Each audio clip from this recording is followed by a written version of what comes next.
An 89-year-old Caucasian woman, body mass index BMI 17.2, with a known medical history of hypertension, rate-controlled atrial fibrillation, hypothyroidism, aortic insufficiency, lymphedema, and hypoxia secondary to partial lung resection on home medications of warfarin, levothyroxine, metoprolol, Montelukast, furosemide, ipratropium bromide, and fluticasone, presented to North Shore LIJ Plainview's emergency department at 2:30 p.m. after a witness fall not associated with head trauma or loss of consciousness.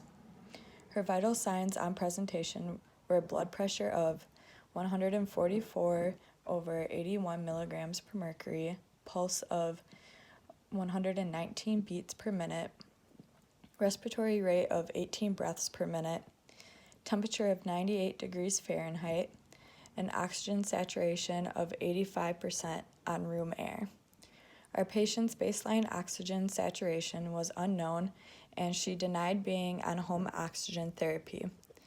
On physical examination, our patient was not wheezing on presentation but revealed shortness of breath on room air with diffusely scattered rhonchi. An electrocardiogram, ECG, revealed atrial fibrillation at 113 beats per minute along with right bundle branch and left anterior fascicular block.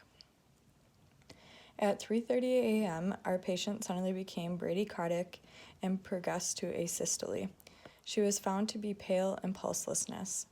Cardiopulmonary resuscitation, CPR, was immediately begun following advanced cardiac life support ACLS protocol.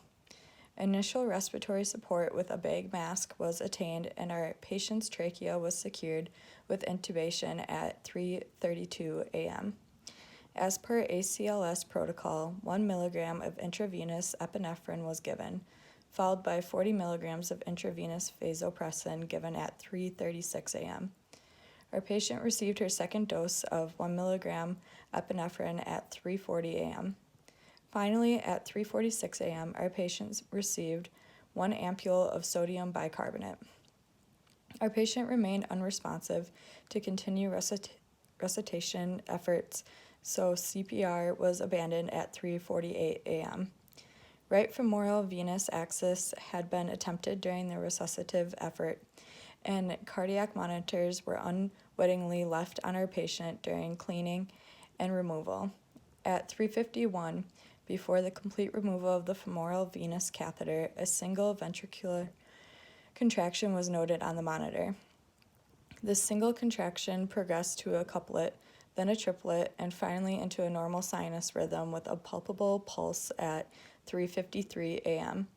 Her initial blood pressure was measured at 80 over 50 milligrams per mercury, and our patient was started on a norepinephrine drip at 10 UG per minute through the femoral venous access.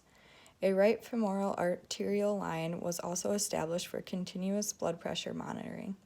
Her blood pressure stabilized at a mean arterial pressure of 70, and our patient was transferred to our intensive care unit at 4:30 a.m. In the ICU, a hypothermia protocol was initiated and vasopressors were titrated to maintain systolic blood pressure greater than 90 milligrams per mercury. Unfortunately, at 10:55 a.m., our patient went into ventricular tachycardia, and despite resuscitative efforts, our patient was pronounced dead at 11:03 a.m.